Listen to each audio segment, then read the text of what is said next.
Welcome to the Be Kind podcast with your host, Joe Kirkner, presented by the Animal Advocates of South Central Pennsylvania.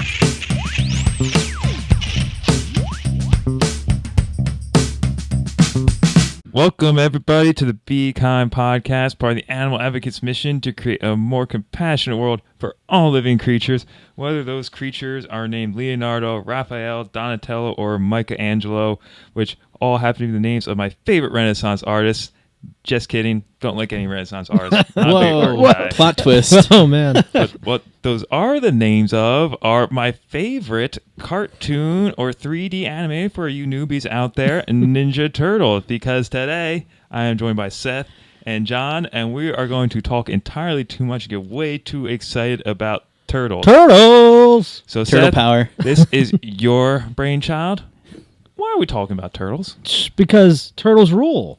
I mean, I think a lot of people don't think a lot about turtles. You know, it's like there's the animals that live around us. They're out there. You might see them crossing the road, and you're like, oh, a turtle. But have you ever stopped and looked at a turtle and thought about a turtle? They're extraordinary. Usually only when I'm playing Mario, and then I usually jump on their shells. See, don't actually jump on a turtle shell. John has a lovely vintage Koopa Paratroopa. That's right. Yeah. From This 1989. I hate to say this, it's not vegan, but it's from McDonald's. Right.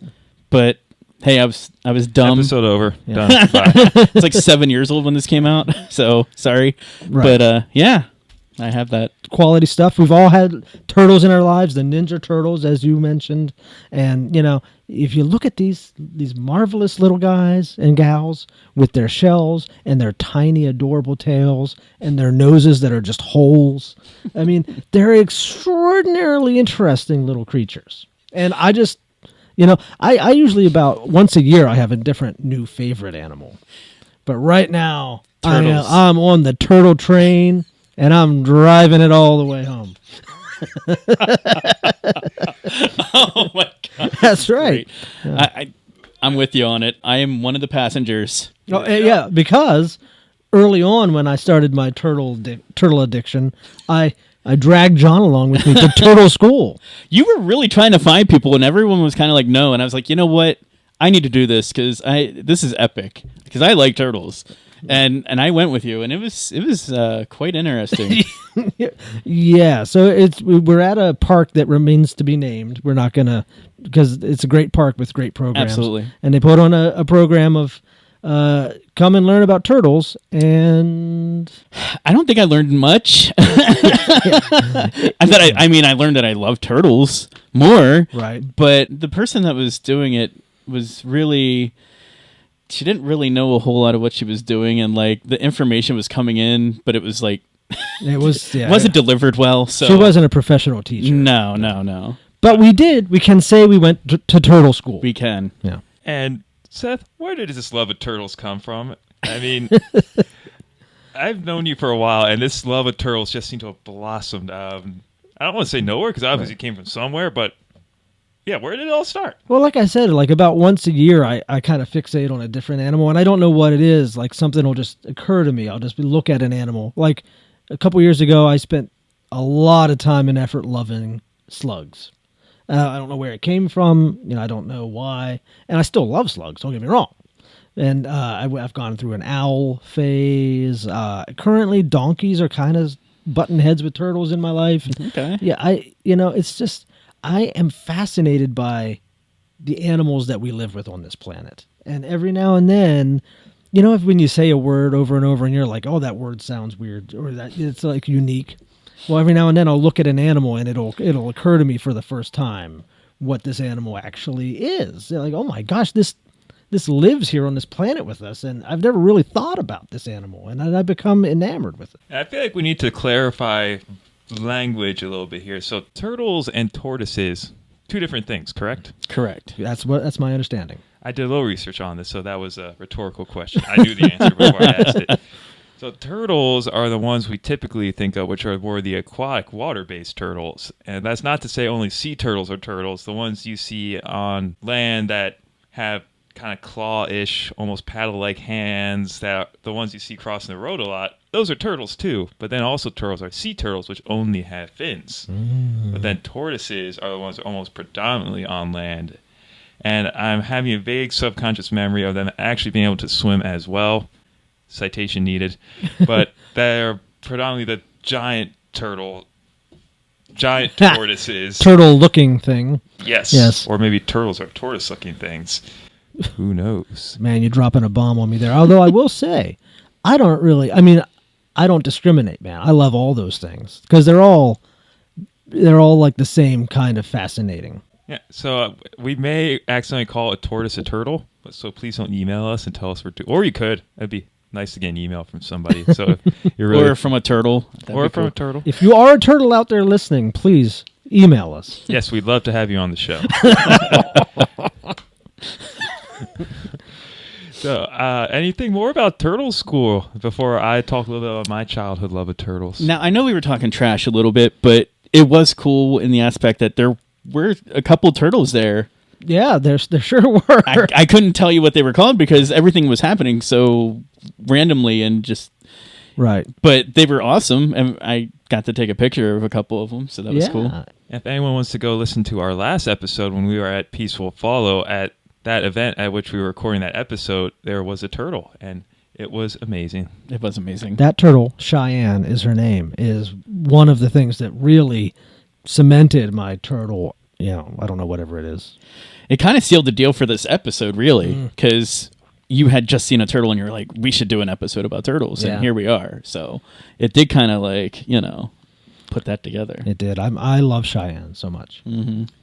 So I love the sea turtles. The ones with the big fins that only live in the ocean but can shimmy onto land and do their thing. And so in preparation for this episode, I got to relive my childhood and research turtles. And leatherback turtles, the largest turtles around, they can be up to 2,000 pounds. And as the name would suggest, their back is not a hard shell, but more of a leathery one. So to throw a curveball at you, not all turtles have super hard shells. Though, before I go too much on leatherback turtles, Seth, what's the deal with shells? Are they bones, skins, organs? Are they... my understanding of it, which is limited, but the shells are living tissue. So they're not bones per se. They're like it's almost like a skin. So, and that's one of the main reasons not to paint a turtle. I mean, there's plenty of good reasons, like don't be a crazy human being. But when you paint a turtle shell, it can sort of prevent them from absorbing oxygen, like if you were to paint a human being's skin. Like in Goldfinger. Yes, James Bond, exactly. Goldfinger. Exactly like in James Bond Goldfinger. So, yeah, it prevents their body from absorbing oxygen, but it can also prevent them from absorbing enough sunlight and makes them too visible to predators. There's all kinds of reasons not to paint a turtle shell, but it's all also because it's just like living hard tissue. Right. And we actually learned that in Turtle School. So and you were talking trash. we were. I mean, yeah, again, we did learn a couple of things, but yeah, I mean, that was one of the things. And also, they can live a very long time. Some can live up to over 100 years. Oh, yeah, for sure. I think some of the ones you looked up probably. Yeah, tortoises can live hundreds and hundreds of years. Wasn't one of the longest living creatures was a tortoise, I believe. Yeah. It's because they move so slow. Yep. Their metabolism is very low, so they are able to live off very little for very long. I'll have more interesting things about their slow metabolism later on in the show. Ooh. Well, I need to get back to one of my first loves, Go back. leatherback turtles. So they are huge, and they start out so teeny tiny, so tiny. And one of my earliest childhood memories was these beaches where these leatherback turtles would go on the beach, and there'd be lots of turtles laying these little nests of eggs, and they would all hatch at once.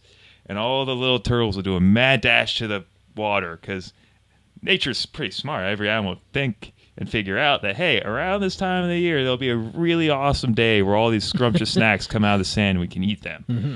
So it's just mad rush to try and get there because they're slow. So they lay a bunch of eggs to increase their chances of survival. And this gets to the ethical quandary where I was watching it, and depending on what documentary you're watching, I watched multiple documentaries on turtles because I'm a huge dork. And some of the people would try and move the baby turtles into the ocean and save them from the seagulls and cats and wild dogs and stuff that would eat them. And other people say, no, let's let nature do its course. And I think the latter probably would be more in the right than the former, though I'd have to look at all the circumstances to see what role human and environmental impact would be playing and all that. But it's still such a edge on your seat thing watching all these turtles make a mad dash. Because leatherback turtles specifically, they would lay up to 500 eggs every season, which would be a couple months of them beaching themselves up on the sand, shimmying on, kind of really be inefficient with their movements because they're sea turtles, not sand turtles, Right. which would be awesome if there were sand turtles. Are there sand turtles? Gotta look Probably. that up. Probably. Yeah, there I'm should sure. be if there isn't. Yeah. Let's make it happen. So they would shimmy up and dig little holes, lay 100 eggs, go back, and they would do that 4 or 5 times every nesting season, and then all the eggs would hatch at once. The thing is, 85% of those eggs actually aren't viable. They're just there to throw off people who find the nest ahead of time. So it's all just a numbers game for these turtles. And it was so cool to do that and look at all these turtles again. 'Cause another thing that I don't mention too much ever is I used to scuba dive all the time in the How about that? Florida Keys and the Caribbean, all those places. And it was so cool to see turtles. And sometimes you got to see the turtles have sex. And that was What? a glorious experience. Whoa. That would be something. Yeah, that's I had no idea that you did that. That's kind of amazing. It was, I don't know how it would work. you, Because you made John and I speechless. You did. they'd be on top of each other, and I didn't see the anatomy, so I don't know how the bits reached Right. each other. Right, I yeah, would the imagine there's shells. some extra Problematic long there. things. Some strange Yeah. things. Or maybe it's a numbers game too, where they kind of just shotgun it out into the water and hope it lands. Oh boy. Hi, Mom. Hey, it's just nature, people. Yeah. Okay, there's no denying, what happens out there. So that was my leatherback sea turtle journey. And then I went the other route to the turtles I was always scared of, because I used to camp a lot too, and there'd be rivers and ponds and puddles and streams and creeks, and I'd watch all these nature documentaries. I'm realizing just now, I watched a crap load of nature documentaries. Sounds as a like kid. it. There used to be a show where there'd be a 3D animated gecko with a white background, and he'd go around showing you the magical world of animals. I have to look that up, because that was a great show. I used to get to stay up a half an hour later to watch it on Tuesdays and Thursdays. Wow. Oh my God, how to remember all this. Anyway, so on one of those episodes, they talked about snapping turtles. And so I did some research, and the scariest kind is an alligator snapping turtle. Mhm. And then, unlike our good friends, the leatherback sea turtles, their back is decidedly not leathery and really hard with points and looks kind of evil looking. Was it Neverending Story where there's the giant scary turtle? I wouldn't say he was scary. Yeah. He was pretty calm actually. He's except chill. when he sneezed. Yeah, don't get near that sneeze. Yeah. Well, they kind of look like that, where there's big Yeah. backs all crusty looking. They got the beak that's really sharp. They have, to contradict your earlier statement, Seth, a very long tail on these. Oh, no, you're right. Yeah. No, but that's just the snapper. Yes. Yes, most turtles have the tiny tail. And That was also in my research, Joe. Oh, well, you should have gone first. And so they will bury in the shallow water. And something I learned during my research now is that if they're in the water, they don't really care. They'll just swim away. It's only when they're on land where they'll try and bite your fingers and toes off. Yeah. So if you don't really have to worry too much about wading through a creek about snapping turtles, which would have been great to know when I was a young little Boy Scout camper back in the day. But another thing I learned about them is they actually have a little lure in their mouth that they'll hang out there and dangle, and then people come and try and eat it, and then they'll eat the fish. And turtles, so cool, such great creatures, just so fascinating, and it was so much fun to do that kind of research. So that was my rambling about my turtle memories and turtle experiences. Well, I don't have a lot of turtle experience per se, just an appreciation. But you seem to have been around the block with turtles. You could say that. I've actually been a turtle myself. True story. What does this refer to?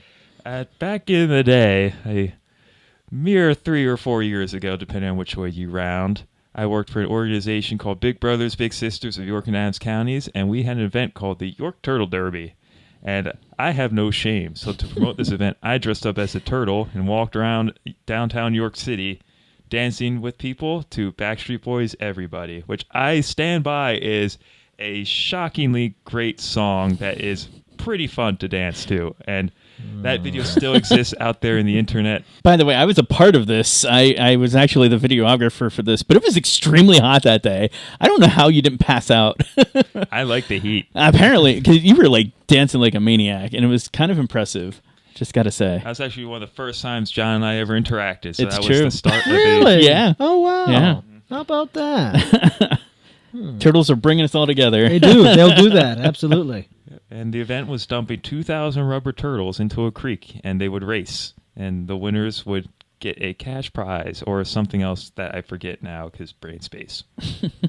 What else we got here, Joe? You got anything on your list there? I have a little bit about exploitation of turtles. Well, that's important stuff. Yeah, because as vegans, we need to be depressing at all times and Right. always be downers. In terms of the scale of the exploitation of turtles, it's not quite as overwhelmingly soul-crushingly depressing as other more common forms of animal exploitation like pigs or cows or chickens, but still there is a place called the Cayman Turtle Farm. It has about almost 10,000 endangered green sea turtles where they farm them for meat to put in various exotic dishes that a lot of people enjoy, like stews and things like that. And these turtles are raised in bad conditions, a lot like fish farms, where they put them in cramped spaces and disease and things spread really quickly. There's aggression between the turtles. Just not good stuff. But the annoying part is, we went on their website before this, and they're all about tourism and getting people there. Come say hi to the turtles, check them out. Depressingly well done website, too, from a nerdy marketing perspective. Yeah, it did look very professional and inviting. And there are several campaigns out there to close this farm down, which we'll put links to in the show notes so everyone can go ahead and be a part of those campaigns and save these endangered green sea turtles. But that was the biggest thing I could find in terms of exploitation of turtles. We did some cursory research on the breeding of turtles, and all we really found that it was a thing. I don't know how big a thing it is because we didn't go that far. Well, I mean, the bottom line, just like with fishes or anything, don't buy a turtle at a pet store. Because it's just like any other animal. It is going to encourage the breeding of turtles. I mean, you don't think these pet stores are going out and finding turtles that need homes. So obviously, if there's a market like in a commercial store like that, it's being exploited. So there's a turtle breeder somewhere where turtles are not living their best lives. And transitioning that to turtles as pets is something we've talked about with fishes and birds, and it's complicated because if a turtle's in a bad condition where it's either going to die or be a pet, we assume it wants to be a pet, and I think we could probably assume that's correct. What? That turtles would rather live as a pet than die. Well, I assume they'd rather live as a pet than die, but I would assume, I know they'd rather live free and wild than as a pet. Yes, because turtles typically live in large bodies of water where they have free roam, can go anywhere, and people treat them almost like ornaments where they'll just sit them in a little glass cage and not take them out, not feed them the right things, not take them to the vet or anything. They'll treat them almost how they would treat fish, which we talked about in another episode, is not giving credit to the complexity and uniqueness of these species that we just think are simple objects for us to use because they're cool looking. And so, again, don't buy turtles as pets, but if you are in a position to save one from suffering by keeping it in your home and loving and giving it the conditions and resources it needs to thrive, then kudos to you. Sure. I mean, and if there's a turtle that's been raised in captivity and has not been raised in the wild, it's might actually be better for that turtle for it to be a companion animal, but you just want to provide as much space and as quality of a life for it as you can. And I'm sure there's turtles out there. There are turtle sanctuaries that have rescued turtles that you could adopt from, and those turtles would probably love your home. And that's really all the research I did for this episode. I'm sure I'll have thoughts on some of your research. So, Seth, lay it on us. Let me at least reach right back into yours real quick. As far as turtles as food, you're right that it is, well, I don't know if you said that it was mostly in some Asian countries like China and Malaysia, places like that. But people in America do eat turtle. There's turtle soup and various uses that people have for turtle, and they're not just eating it though, they're exploiting it. Yeah, they're exploiting That's it. the word. Using making them in the resources. Like for example, like also they can make wallets out of them and stuff like that. So, it's like whatever they can use their body parts for, they'll find a way. It's just So we just need to be aware that it's more than just cows and pigs and chickens. People are farming and exploiting just about every animal they can. But go ahead. Oh, I was just brought back another childhood memory. Ever seen 20,000 Leagues Under the Sea? I have, but Yes. not recently enough to remember. They have a guitar made out of a turtle. Oh, see? yeah. See, nothing's sacred anymore. Jiminy Christmas. Gosh darn it, Captain Nemo. But on more lighthearted topics, see, I was interested in looking up and learning about some of the more practical things that we may encounter in our everyday lives here in central Pennsylvania with turtles. And I know a lot of us like to help the turtle cross the road. I mean, why did the turtle cross the road? To get the shell out of here. Oh! Yeah. Ladies and gentlemen, Got jokes. That's John. So I think a lot of people know the basics of helping a turtle cross the road. Like, you see a turtle in the road, a lot of people know to put it in the direction it was heading. Like, that's kind of like your basic helping a turtle cross the road. But there are maybe a few more subtle or advanced things about helping a turtle cross the road you should know. Number one, listen, you ain't helping any turtle cross the road if you're dead. Okay, so the first thing is be safe. Because I know, me personally, I have helped turtles cross the road in some ridiculously dangerous ways. Like, I see it, and it's usually on a back road where I don't know, and it's curvy. And so I'm yanking my car over, jumping out, running up to the turtle, because I'm like, gotta save the turtle, gotta save the turtle. Be safe. Pull your car over in a sensible place. I know you want to save that turtle, but you aren't saving any turtles if you're dead. I was going to ask, who is jumping into moving traffic to save a turtle crossing, and then you just answered. Yeah, I mean, I guarantee you people listening to this are identifying with what I'm saying. Yeah. Frankly, shame on you for not, Joe. All right, here's my vegan card. yeah, give it up. Okay, so you want to be safe, move the turtle the direction they were heading. Now, here's the deal. A lot of people know this. Maybe some don't. Don't pick the turtle up by the tail.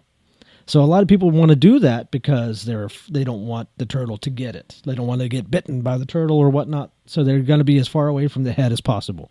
The turtle's tail is connected directly to its spine. So you pick that turtle up, and it's going to dangle, and its full body weight's going to be on it, and you're almost certainly going to injure it incredibly seriously. So what you want to do is grab it by the middle of the shell. So, I mean, unless it's a snapping turtle, but we'll come to that later, and how you identify it and what you do. But pick it up by the middle of the shell and just walk it in the direction that it was heading, and just sit it right on the other side of the road. It knows where it wants to go. It's not mistaken. It's heading there for a reason.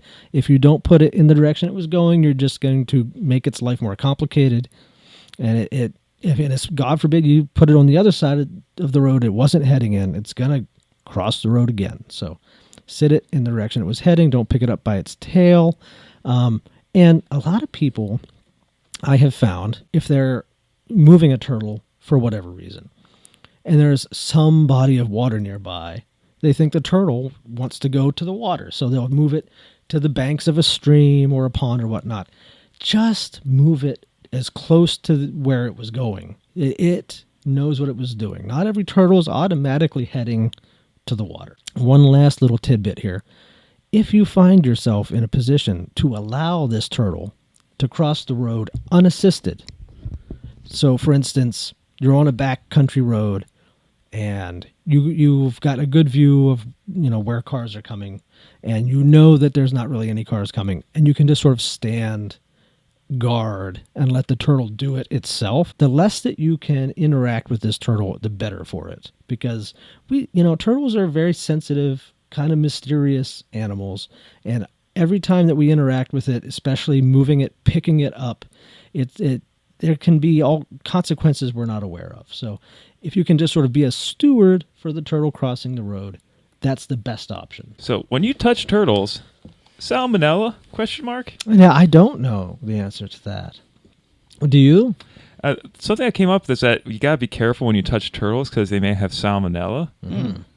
So maybe most people have hand sanitizer all the time now. So if you touch a turtle, doing what Seth was saying, go ahead and throw some of that on. Make sure you don't touch your mouth or eyes or anything. Because I've never had salmonella, but I would imagine it's not a good experience. Yeah. Yeah, But this is a good policy anytime you're touching a wild animal. That's true. Yes. Absolutely. Now, let's talk about helping a snapping turtle cross the road. Because here in Pennsylvania, we do have plenty of snapping turtles. We do. Joe, can you talk a little bit about how you would identify a snapping turtle? Well, an astute listener may recall from my statement about 20 minutes ago that snapping turtles typically have very hard shells that are fairly almost spiky looking. They're almost segmented into little triangle pyramid-y shapes. Serrated would be another word I would use. That is a fantastic word. Thank you, Seth. Wow. And they have very long tails.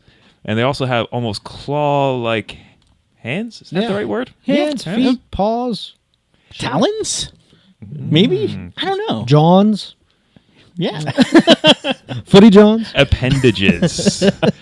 And they have almost beak-like, almost very pointed, like mouths that have a little hook on them, too. And so a good rule of thumb is if it looks like the turtle can bite you and hurt you, be very careful and do what Seth is going to say right now. Right, because all the other species of turtles in Pennsylvania do not look menacing. So if you see a turtle that looks menacing, like Joe just described, it's a snapping turtle. And in addition to everything Joe just said about them, you might not notice this to look at them at first, but they have long necks that can move fast. So unlike all the other kinds of turtles who don't have long, fast necks, this turtle can actually and will bite you. And it'll hurt. It's serious business. So, but there's still very good ways to move these turtles if you see one trying to cross the road. First of all, you can pick it up. Don't pick it up by the tail, like any other turtle, but don't pick it up by the middle of the shell either, because it's going to reach you and it's going to get you. Wait, its neck can go that far around? They have very long necks. Yeah, That's it'll do it. terrifying. Yes. Yeah. You can pick them up by the back of the shell, sort of like right above their rear legs, their footy johns. You can grab the back of that shell. And now the problem with these snapping turtles can get really big, and so they also get really heavy. So it might be hard for you to carry them like this across the road. So one of the more common methods I've seen, just about everyone's got floor mats in their car. Okay, so you see the snapping turtle, get out a floor mat from your car, sit it right in front of the turtle. Now, if it doesn't walk onto it, pick it up by the back of the shell, just like I said, sit it on the mat. Now, grab the back of the floor mat. Don't grab the front of the floor mat, you crazy person. Just grab the back of it. Then turn around and drag it backwards across the road. Now, don't forget, turn it back around so it's facing the way it was going, okay? Then you can pick it up by the back of the shell again, right above those footy johns, and move it off the mat. Take the mat. Okay, so now you've moved the snapping turtle. That's one good way of doing it. But also be careful, though, because their back, whatever you just call it. Footy Johns, John. Footy Johns. They are also very sharp, so keep that in mind, too, I just when you're... keep thinking you're giving that turtle a magic carpet ride. Well, I've actually watched a few videos of people doing this, and it is adorable looking. There's this big old grumpy looking turtle getting this ride across the road. But no, what you bring up is a very important point, John, because their feet can still get you. Mm-hmm. So one of the things I read is that they recommend, like if you've got gloves, wear gloves, but you might not have gloves. So like if you've got like an extra shirt, or you just want to take your shirt off or something, and like just wrap some sort of cloth around your hands while you're doing this too. What if you are hiking, though, and you don't have a car mat? Well, you can. So this is an excellent question to which I have an answer. So you could pick it up by the back of the shell, right? Turn around so that you're kind of moving backwards and slowly sort of drag it so its front feet are on the ground. And you're just sort of like gently dragging it backwards across the road. Like a reverse wheelbarrow. Yes, exactly, yeah. Now I'm just picturing some guy with his shirt off in the middle of the road, dragging a turtle around. Oh man. Yeah, it would be kind of weird for sure. Right, but I mean, it makes sense. Yeah. It's the safest way. That's your options. That's what you got to do. You got a lot of notes here. Man, I'm a note-taking fool, We're man. 33 minutes in, and we've touched one page of Seth notes. Here we go. Well, no, see, I already talked about the painted shell. I did want to address a little bit more about if you find a turtle with a painted shell. Have you guys ever seen this? I know there are turtles called painted. Right, that really That is makes confusing. a Google search very difficult. Trust me. There was some TV show, it was like a British comedy where they painted a shell, and I was like, why is that happening? Yeah, it's a thing. I don't know if people do it much anymore, but when I was growing up, I grew up like close to a stream, and we would find turtles, occasionally. I never did anything with them, but you would find turtles that like people would like write their names and paint stuff their on it, names like on it, or put graffiti of some sort on it. Yeah, because I guess they think it's harmless because they think it's the shell's like a, not an important thing. But yes, so we talked about why that's bad for the turtle. Mostly, like the being more visible to predators is really an important thing. Yeah, like their shells are that color for a reason. Right. And now you're putting a bright white paint on it, and yeah, that's really going to cut down that turtle's lifespan. Yeah.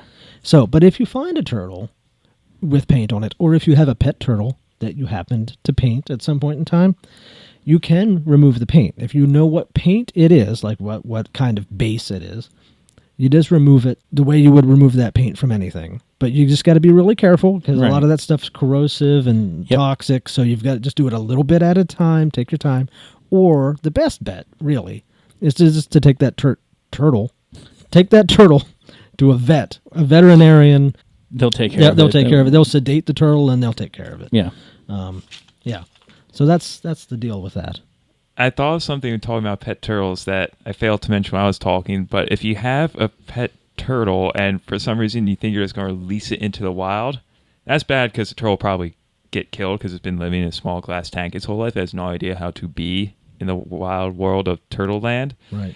But also, turtles are a shockingly invasive species. They're one of the top invasive species in North America. And I know firsthand, where I grew up in a small little town of Cranberry, New Jersey, some jamoke had some turtles, and he got sick of taking care of these turtles because, again, they live a really long time.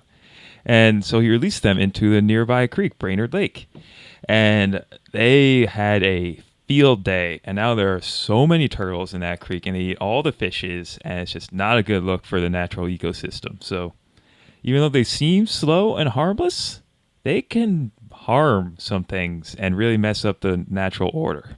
Yeah, just because they're slow, they're going to move around, they'll spread out, they'll fill up, a whole ecosystem. One other thing I do want to bring up, because you keep saying it, they are slow sometimes, but there's some that can get really fast. That's true. That is a fact, yeah. Like really fast, like 15 mile per hour fast, some of them.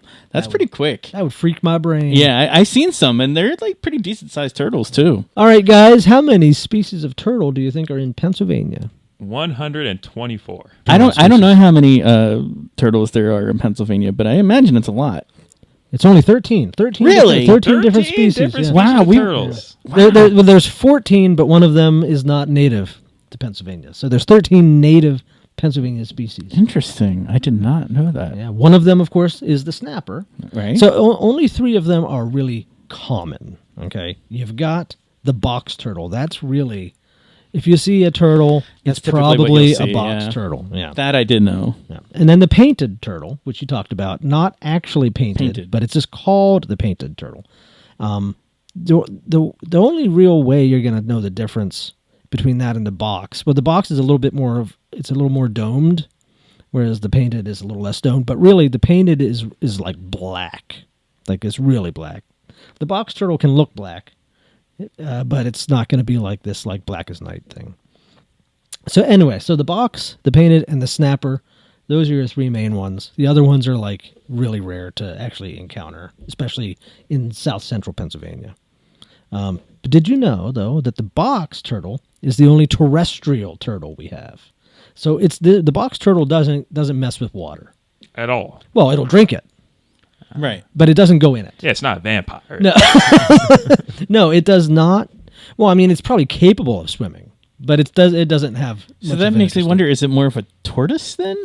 Well, if you look up like types of turtles, like there are other terrestrial species, but they're in the minority. So I mean, I don't just at the quick glance that I took, it looked like it was like a 80-20 kind of thing. Like 80% of turtles are aquatic turtles, Right. like that, which doesn't mean that they only live in the water, of course. Any turtle can like walk on land, Right. but most turtle species, it appears, are aquatic. Right. But they all lay their eggs on land. Every turtle in the world lays its egg on land. Leatherback turtle lays its eggs on land. Boom. See? This proves my point. Full circle. But yeah, so if and that's another big reason you do not want to move a turtle to water for some reason, because especially here in central Pennsylvania, probably a box turtle, it's got no interest in water other than drinking it. Now, eggs, though, I do want to talk a little bit about eggs. You mean the soft or hard turtle eggs? Turtle eggs are actually sometimes soft, so they'd be very pliable with their shells because they have to be super small because they have to go out through the shell, so there's not a whole lot of room for them to ejaculate out. Is that the right word? I think it'd be more like just Laying exit. an egg? Just exit out. Exit. Oh, wow. Look at John with the pun. Dude, you're on fire. Yeah. Yeah. Mhm. So that was the two notes I had about turtle eggs, so I'll stop talking. So my only thing is if you find a turtle nest, or I mean turtle eggs, like in your yard or in some sort of area that you're in charge of, first of all, the mom's not coming back. Okay, that's just how it works. So she lays the eggs, And dips out. boom, she's gone. Then you're faced with a conundrum, quite like Joe brought up earlier. Like you could just leave these eggs alone and let nature take its course. You know, there might be some foxes or raccoons or whatever that come around and they're going to eat those eggs, and that's how things go. But if you want to protect these eggs, and really I would have no idea how to tell you how to make this sort of moral choice. You just put some sort of fencing over it. You can get like like this like the type of fencing you would use to put around like a garden or something, with an opening that's big enough for tiny little turtles to crawl out of whenever they hatch, but is not going to let in a larger predator. Because I personally know someone who moved eggs close to water. And I told that person, hey, that was probably bad. Because that mama turtle laid them where she wanted them. Right. Who knows what's going to happen in this new place you move. Don't move the turtle eggs. If you want to protect them, protect them. If you want to let nature take its course, go for it. Don't run them over with your lawnmower. That's all I have to say about that. All right, now check this out, guys, because I know what I've said so far maybe wasn't fully fascinating, but have you ever thought about what the turtles do in the winter? Don't they just sleep? They bury underground and sleep Yeah, the whole time? Yeah, I always thought they hibernated. Well, these are very interesting and very close to the real answer. So they do a thing that's a lot like hibernating, but it's not hibernating. It's called brumating, which is what most reptiles do. Okay. So hibernating is what like a warm-blooded animal like a bear does, where they basically go into like a form of almost suspended animation or like a coma, but they have to continue creating their own body heat and energy through their own bodies, workings, which is why they eat so much beforehand. So a bear, fills its belly up like big time and then is in hibernation mode. But a turtle is cold-blooded. So it doesn't have to worry about continuing its energy throughout the winter. Its body temperature is whatever the temperature is around it. So they brumate. So what this basically means is it's just chilling the whole time. Now, aquatic turtles, here's the interesting thing about aquatic turtles, though. They're going to want to be underwater the entire time because the water is much more stable temperature than the air. But they're made to breathe oxygen. I was going to ask, wait, don't turtles have to breathe? Yeah, here's where the fascination comes. They are going to filter the oxygen out of the water through their butts. Really? Truly and legitimately. I've verified it multiple places. Wow. They will let water come into their butt cavity. It will filter out you know how water is got oxygen in it, right? H2O. Oh, that's the O in the H2O. They're somehow they're equipped with It's almost something like in there. butt gills. Yeah. They kind of got butt gills in a way. Don't try this at home, kids. No. Yeah. So they'll stay under there as long as possible because of the temperature. Right. Aside from terrestrial turtles, like the box turtle, still brumates, but it like buries itself not really underground, but like under like refuse, like leaves or something, and so they just hang out there, be as still as they can throughout the winter. Now they will they'll move around. Like you might see a turtle in the winter. It doesn't mean anything's wrong with it. It's just like something has happened and it's brumation and it's moving around for some reason. But yeah, the aquatic turtles will breathe through their butts underwater for as long as possible. That's incredible. I did not know that. Mm-hmm. Yeah, that's pretty crazy, Wow. right? I told you I had fascinating stuff there. Almost all turtles are omnivores. Almost all. There's a couple vegetarians and there's a couple all carnivores, which does include our snapping turtle, is a carnivore. Or actually, no. If natural order of things, that's okay. Do you, nature. If you need to. Right, your thing. exactly, yeah. John, Teenage Mutant Ninja Turtles and Koopas, I'd be remiss if I didn't ask for your opinion on those iconic characters from retro nerdy land. I love them all. It's funny because we always play games when we were hanging out together and we're not podcasting.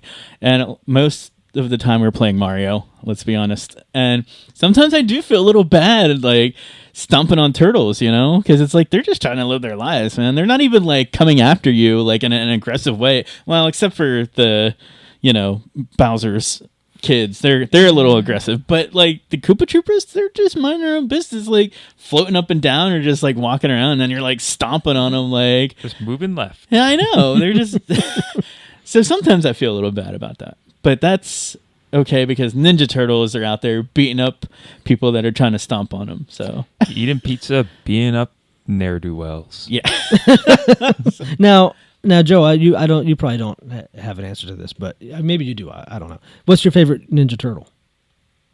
you know, everyone always went for Michelangelo, but I'm gonna go with Donatello. Donatello? Because I'm a he's Donatello man. yeah, because he's like inventing things and like he's an awesome turtle. Yeah. He just really is. And I like the purple. Yeah, I like purple. Yeah, I mean, you didn't remember their names, which is why I thought you didn't have a favorite. Orange is my favorite color, so I always like the orange one. Okay, so Yeah. Michelangelo. I also do like Raphael because he's so sarcastic. He's kind of a jerk, and I kind of He is a jerk. Yeah. I saw the new movie where it's 3D animated and they tried to be all edgy and cool, and the red one got ostracized or something. Yeah. Went rogue and started fighting crime. Yeah. And had an armored suit or something. okay. Well, if you want, we can always do a sequel where I talk about the rest of my fun facts. Can you give us a teaser for some of those? Turtles don't have ears.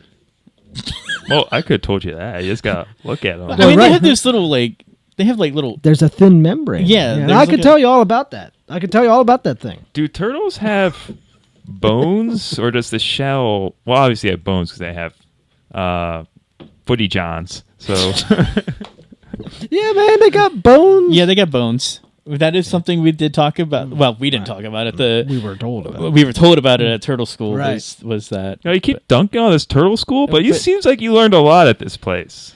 Maybe, Kind of, Maybe kind we of. secretly love Turtle School. Maybe we need to go back. Maybe it's a sitcom. Turtle School. That's something we can work on.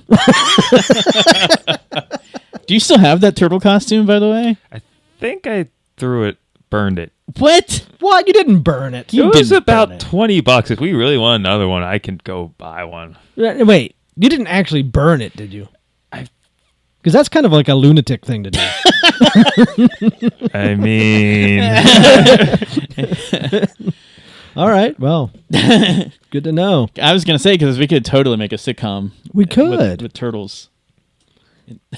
I think this whole podcast is going to It take went- a whole new direction. It totally went into the sewers with the Ninja Turtles. Oh, a turtle pun. the only turtle puns I can think of use the word shell, and Yeah. So remember, everybody, turtles are great. They don't have ears. And wash your hands. What else we got? carry them in the direction they are facing if they're Yes. crossing the road. Do not try and get clever and say, well, they're closer to this side. Maybe I just want to go back. No. They're going that way for a reason, people. Do it. And then don't buy turtles from pet stores. Yes. If you want to talk with us about turtles, come on, give your own opinions on turtles. Suggest another random animal for us. Actually, no, not random. Suggest another beautiful, amazing animal for us to talk about for 50 minutes. Send us an email at bekindpodcast@gmail.com. We'll be more than happy to have you on the show, talk about this animal, or just talk about it vicariously for you here on the show. So, without further ado, Heroes on the half shell. Turtle power! Thank you for listening to the Be Kind podcast, presented by the Animal Advocates of South Central Pennsylvania.